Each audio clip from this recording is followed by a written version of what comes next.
सभी साथियों को मेरा नमस्कार, स्वागत है आप सबका आज 10 फरवरी के जनसत्ता विश्लेषण में। तो आइए शुरू करते हैं आज का जनसत्ता विश्लेषण। देखिए, समय कितनी जल्दी बीता है। 1 जनवरी के साथ शुरू हुआ और आज 10 फरवरी पे आ चुके हैं, यानी कि दूसरे महीने में भी 10 दिन गुज़र चुके हैं, 9 दिन गुज़र चुके हैं। बढ़ते हैं आज के आगे संपादकीय की ओर। संपादकीय में देखेंगे 3 संपादकीय क्रम में नाहक आरोप, बदलाव की बयार, व्यापार युद्ध की नई आशंकाएं।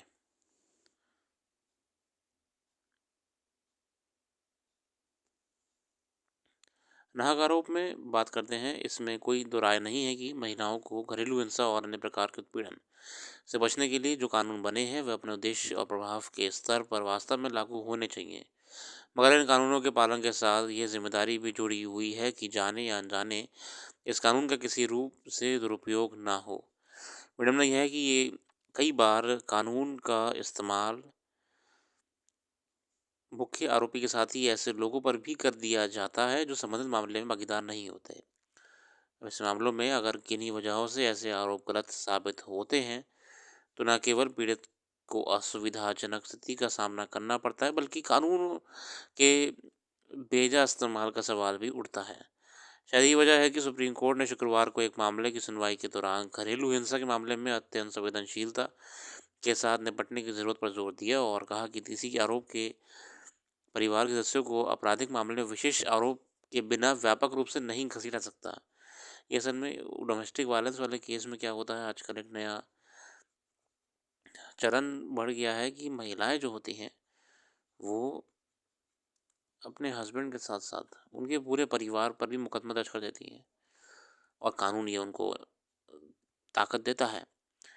सुप्रीम कोर्ट ने हाल ही में एक फैसले में ये फैसला सुनाया कि we have to draw thin line, हमें एक पतली लकीर खींच के रखनी है। जबरन हम हर किसी को नहीं घसीट सकते जब तक स्पेसिफिकली दिखाई ना दे रहा हो कि उसने कुछ काम करा है या नहीं करा है। दुरुपयोग हो रहा है इसका, पूरे परिवार को घसीट के कोर्ट में ले जाना।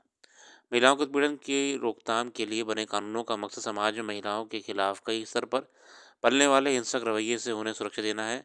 अगर किन्हीं हालत में महिलाओं के खिलाफ उत्पीड़न की घटना होती है और पीड़ित उन्हीं कानूनों का सहारा लेकर न्याय की मांग करती है तो स्वाभाविक है, लेकिन अगर इस क्रम में कटघरे में वैसे लोग भी आ जाएं जिनकी कोई भूमिका ना हो तो ऐसे में कानूनों के इस्तेमाल को लेकर सवाल उठते हैं।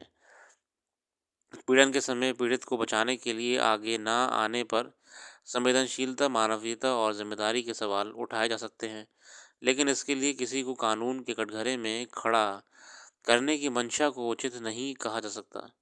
हालांकि इस बात से इनकार नहीं किया सकता कि सामाजिक पूर्वाग्रहों की वजह से कई बार ऐसे हालात पैदा होते हैं जिनकी शिकार महिलाएं होती हैं। ऐसे में कानून का सहारा लेने के मामले में ईमानदारी के संदर्भ में सुप्रीम कोर्ट की टिप्पणी अहम है।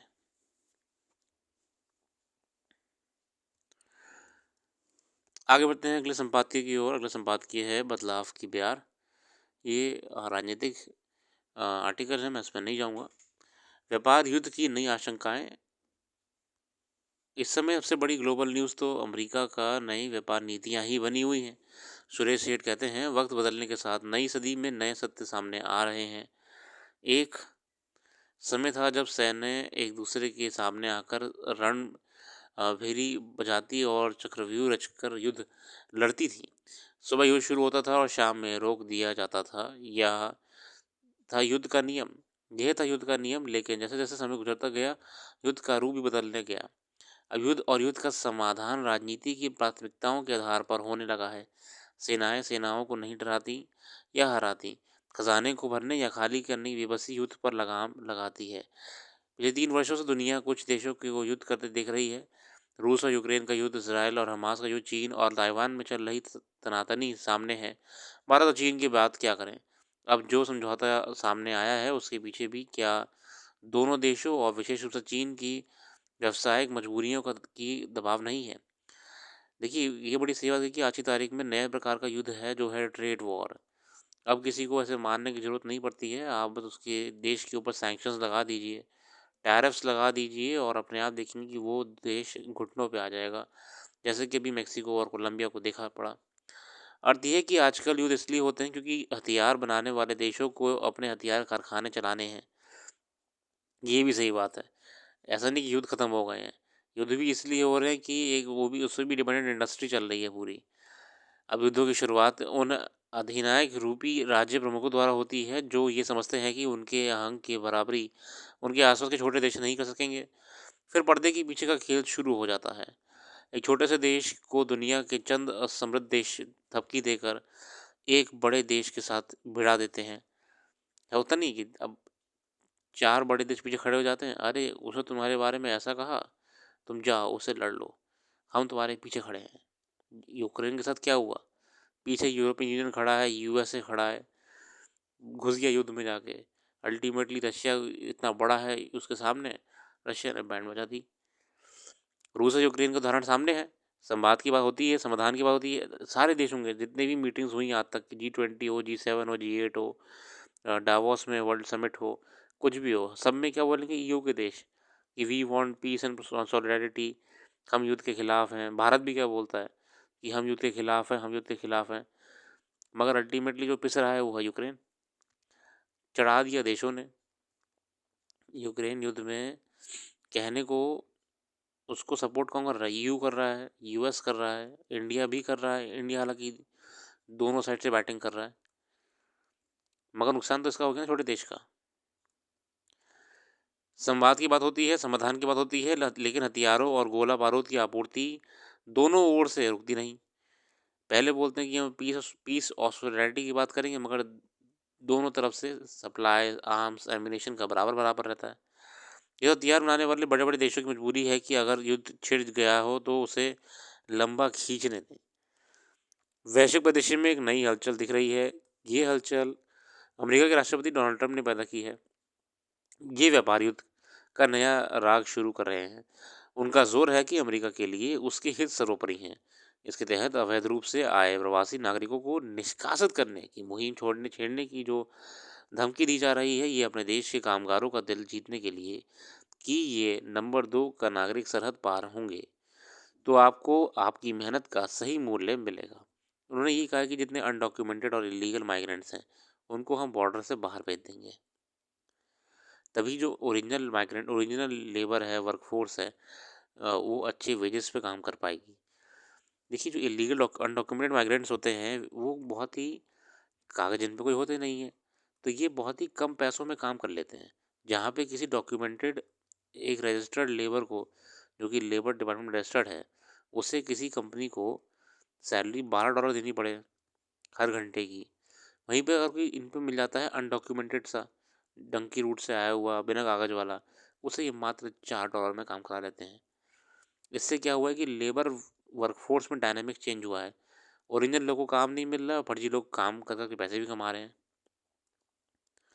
दुनिया के बहुत से देशों का व्यापार अमेरिका के साथ होता है। अमेरिका का डॉलर बहुत मजबूत उतरा है। मुद्रा तब मजबूत होती है जब उस देश से निर्यात ही निर्यात का माहौल खुलता रहे और उसके आयात की ज़रूरतें इतनी अनिवार्य ना हो। देखिए सिंपल सा इकोनॉमिकल फिनोमेना है। आप खुद मैन्युफैक्चरिंग करिए और खुद एक्सपोर्ट करिए, ठीक है, आपकी वैल्यू करेंसी की बढ़ती रहेगी। मगर अगर आप इम्पोर्ट डिपेंडेंट हो जाएंगे तो आपकी वैल्यू कमज़ोर रहेगी। भारत से तुलना की जा सकती है। देख रहे हैं कि देखते हैं हमारी आयात आधारित व्यवस्था ने भारतीय रुपये का मूल्य अमेरिका के डॉलर के मुकाबले 70 से 86 रुपये तक गिरते हुए देख लिया है। हम लोग इतना इम्पोर्ट डिपेंडेंट हो गए हैं कि हमारे रुपये की वैल्यू धड़ाम से गिरते जा रही है। अभी भी हालात में सुधार नहीं हो सका, रुपये लगातार गिर रहा है। अमेरिका की नाराज़गी कनाडा, मेक्सिको और चीन से भी है। दिनों ब्रिक्स देश ने उनके अतिरिक्त तीसरी दुनिया के देशों ने भी फैसला किया कि अंतर्राष्ट्रीय विनिमय में डॉलर की सर्वोपरि क्यों रहे। अब हुआ क्या कि बीच लास्ट ईयर एक बहुत बड़ा लंबे समय से, विशेषकर लास्ट ईयर भी, डी डॉलराइजेशन नाम का टर्म बहुत ज़्यादा खबरों में आने लगा। क्या था डी डॉलराइजेशन? ये ब्रिक्स कंट्रीज़ हैं और दुनिया भर के जो साइट के ग्रुपिंग्स हैं डी डॉलराइजेशन कह रहे थे। भारत भी बहुत हर मंच पे खड़े होकर कह रहा था डी डॉलराइजेशन। मतलब डॉलर क्यों अपना इतना होल्ड रखा हुआ है वर्ल्ड करेंसी पे? हम खुद की अपनी करेंसी बनाएंगे, अदर करेंसीज को आगे उठाएंगे और वापस से मार्केट कैप्चर करेंगे, कौन होता है यूएस? यूएस क्यों हम हमेशा डिक्टेट कर रहा है अर्थव्यवस्था में, क्यों लीड कर रहा है इकोनॉमी में? अगर हम बस डॉलर को ही रिमूव कर दें तो हमारा काम आसान हो जाएगा। बस यही बात थी जो ट्रम्प साहब को खटक गई कि ठीक है, आपको डॉलर नहीं चाहिए, मतलब फिर आप, उन्होंने इतने टैरिफ्स लगा रखे हैं, इतना ट्रेड एम्बार्गोज लगा देंगे, सैंक्शंस लगा देंगे कि आपका देश व्यापार ही नहीं कर पाएगा। और इस समय मेजर ट्रेड कंट्रोल यूएस और चाइना का ही है बस। सबसे पहले ट्रम्प ने मेक्सिको, कनाडा और चीन से आयातित वस्तुओं पर कर लगाने संबंधी एक आदेश पर बीते दिनों हस्ताक्षर किए कर दिया। देखा आपने, ये कुछ नहीं करेगा, ये सिर्फ आपको बिल्कुल परेशान कर देगा, घुटनों पे ले आएगा। चीन, मेक्सिको और कनाडा ही सबसे पहले वह देश हैं जो अपनी ऊंची कर दरों से अमेरिका व्यापार घाटे को बढ़ाते हैं।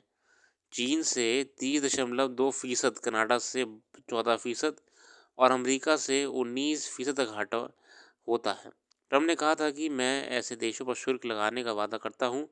इन देशों में भारत का नाम भी आता है, क्योंकि ट्रम्प के अनुसार भारत ने अभी अपने निर्यातों पर भारी कर लगा रखा है। हमारा व्यापार उसके साथ हुए कुल व्यापार का केवल 3.2% है।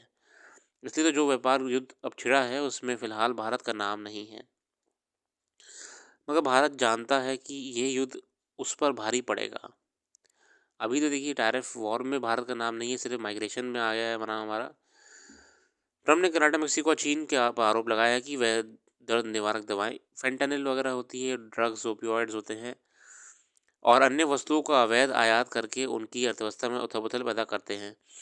ह्यूमन ट्रैफिकिंग वगैरह भी कैनेडियन मैक्सिकन बॉर्डर से बहुत ज़्यादा होता है। उन्होंने चीन से आयात की सभी सामानों पर 10%, मेक्सिको और कनाडा से आयात हुए सभी सामानों पर 25% कर लगाकर आर्थिक आपातकाल की घोषणा कर दी है। इसका जवाब मेक्सिको और कनाडा ने भी दिया है। अब उन्होंने हालांकि रिटेलिएशन में ये कहा था कि हम भी आपके ऊपर लगा देंगे, मगर बाद में वो वापस ले लिया है। उधर मेक्सिको ने भी कहा कि ये आरोप लगाकर हम आपराधिक संगठनों के साथ सहयोग करते हैं, कर थोपना गलत है। देखिए मेक्सिको हर कोई जानता है कि ड्रग कार्टेल्स और बड़ी बड़ी गैंग्स ऑपरेट करती हैं वहाँ पे।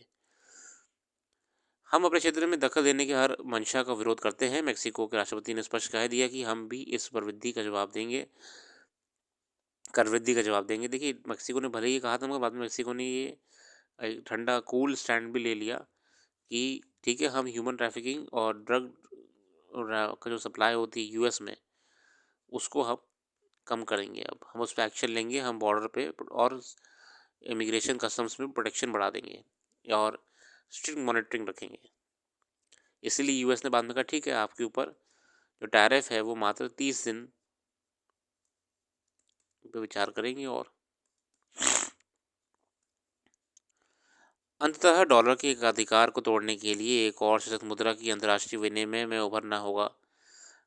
फिलहाल अपनी अपनी शर्तों पर अमेरिका से इतर नई उभरती व्यापारिक शक्तियों को और तीसरी दुनिया के जागते हुए देशों के साथ भारत जो व्यापार बढ़ाने की नीति बना रहा है, ये समाज समझौता कर रहा है, ये सही है।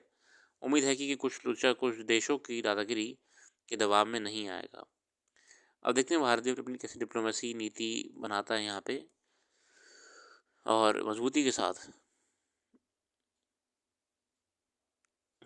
के साथ अंतर्राष्ट्रीय पटल पे अर्थव्यवस्था को और अंतर्राष्ट्रीय संगठनों को जोड़ के रखता है। आगे बढ़ते हैं।